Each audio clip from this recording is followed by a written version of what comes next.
around 14 or 13 percentage, 13% or 14% kind of returns on ELSS funds. Can we move to next slide, please?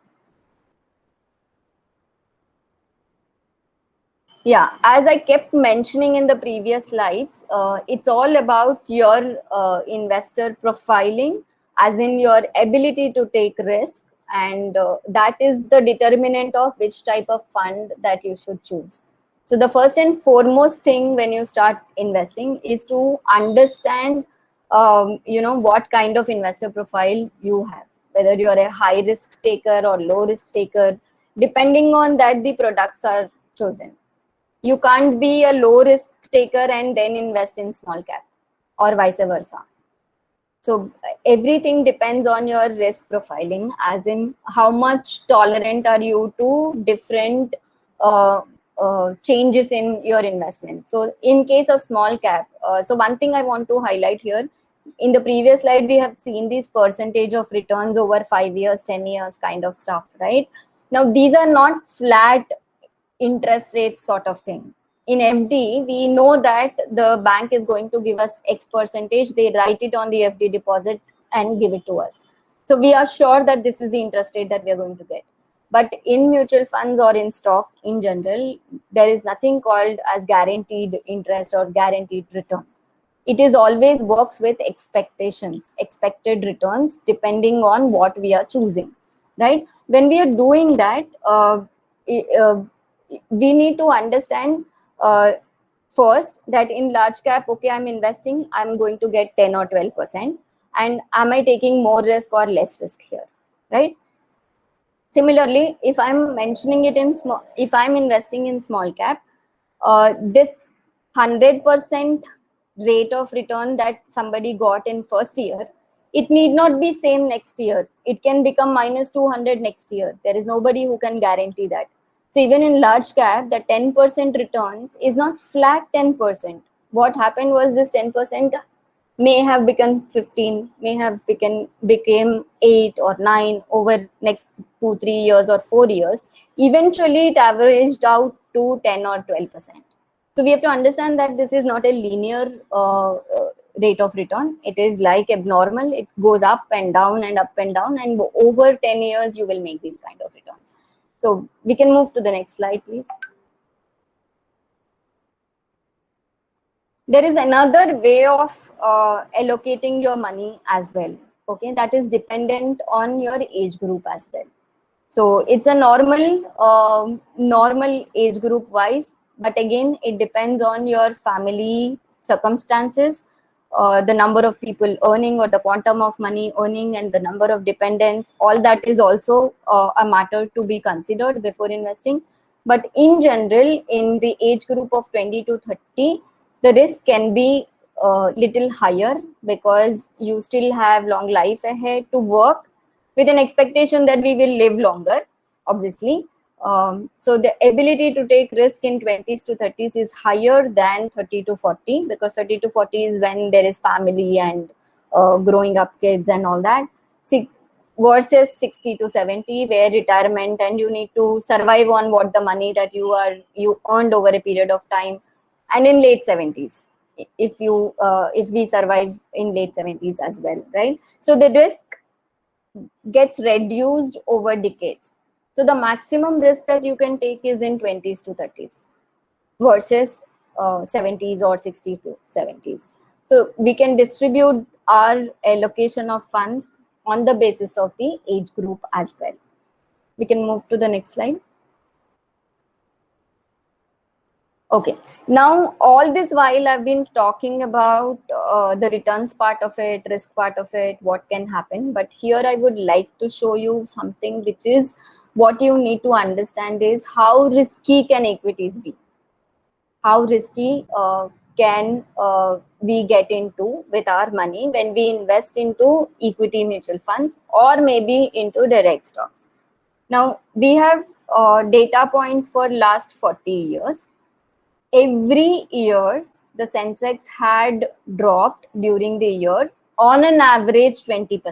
There was a month or a 2 month or 3 month or maybe certain particular days where it had fallen on an average to 20%. Now, if you see the slide, there are instances where in 2008, the market fell by 60%. What it means is that 100 rupees invested has gone down to 40. And there was phase where it went down by minus 47%, right? So this happens on an average each year, whether it is a good year or bad year or flat year. It does happen with the markets. This is the actual data of last 40 years of our Indian markets. Now, suppose we were investing into equities, and in a month like 2008, in a year like this, when we see the funds falling so much, it's our ability to hold on to those investments is what will fetch you those returns, right?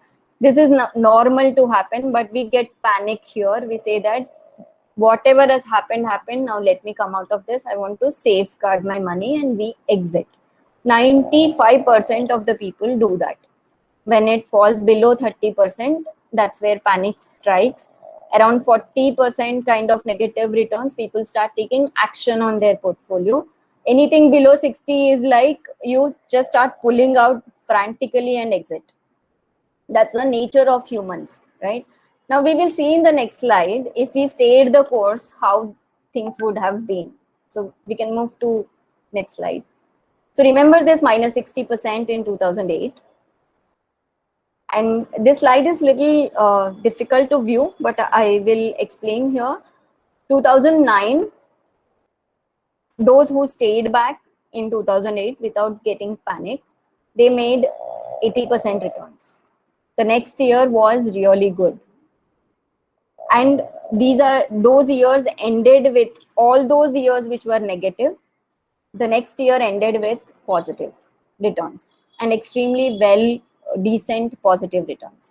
Now, in the entire 40 years, if you see these negative returns, how many times the market ended with negative returns? Hardly any. 1, 2, 3, 4, 5, 6, 7, 8, 9 times probably out of 40 years. So which means when we are here, when we understand why we are into equities, it's all about managing the emotions whenever that panic strikes, whenever that 30%, 40%, 50% kind of negative returns are there in the market. That's where we have to control our mind, and we are sure to make good returns in next couple of years, right? This is something which you always need to remember in all those disturbing times, because the news will come from all corners saying that we are in for depression, we are in for recession, market is not going to go up, we are going to lose money, and everywhere there is bearish trends.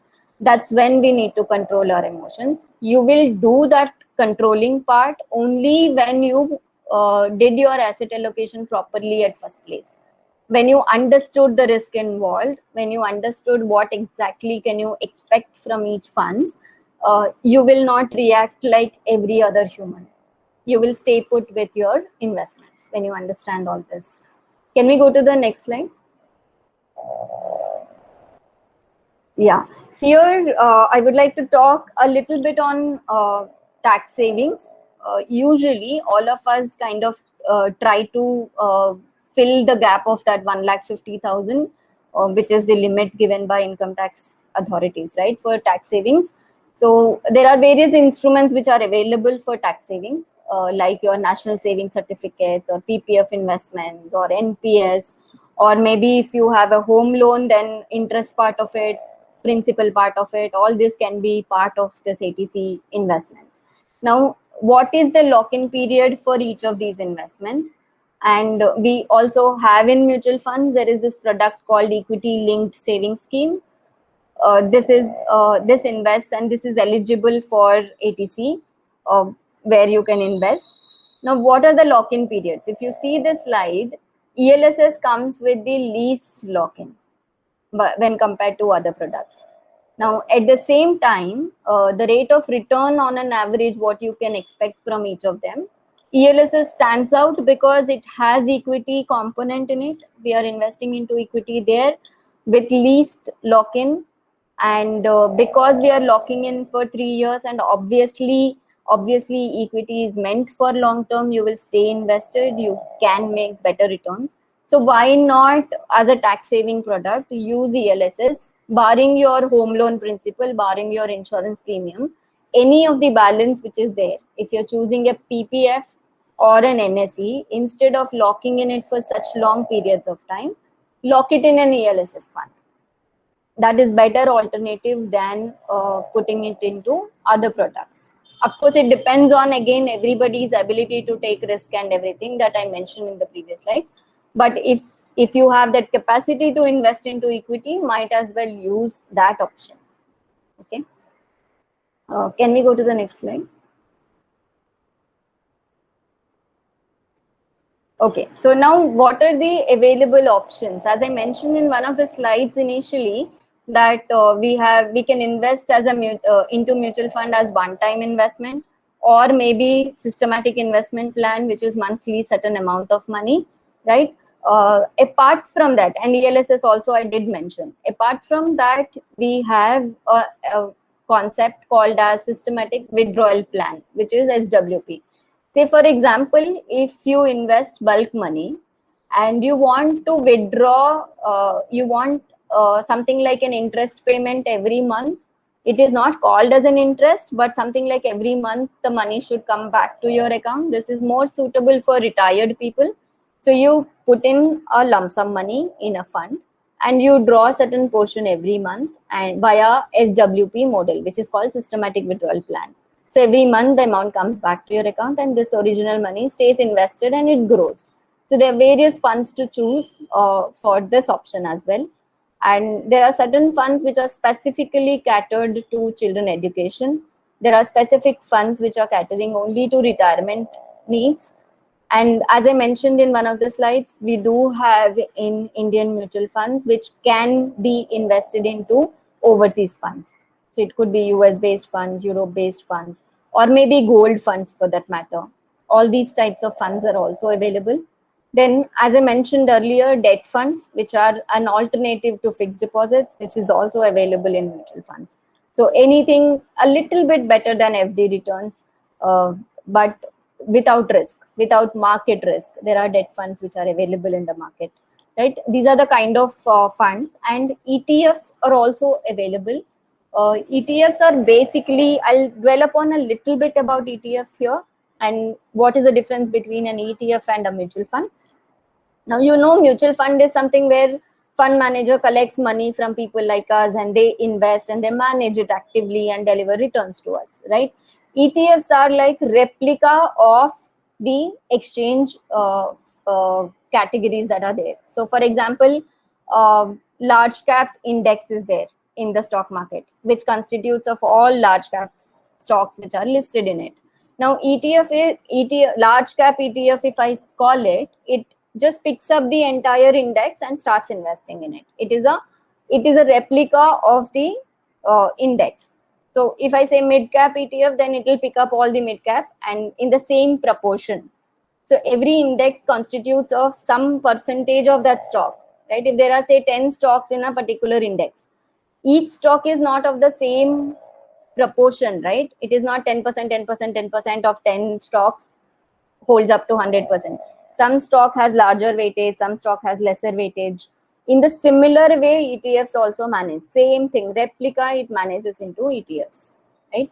Whereas in mutual funds, the fund manager can hold up a large amount of stocks of one company, less amount of stocks of another company. He has that flexibility to choose percentage of investments. Here, you cannot choose that. It's how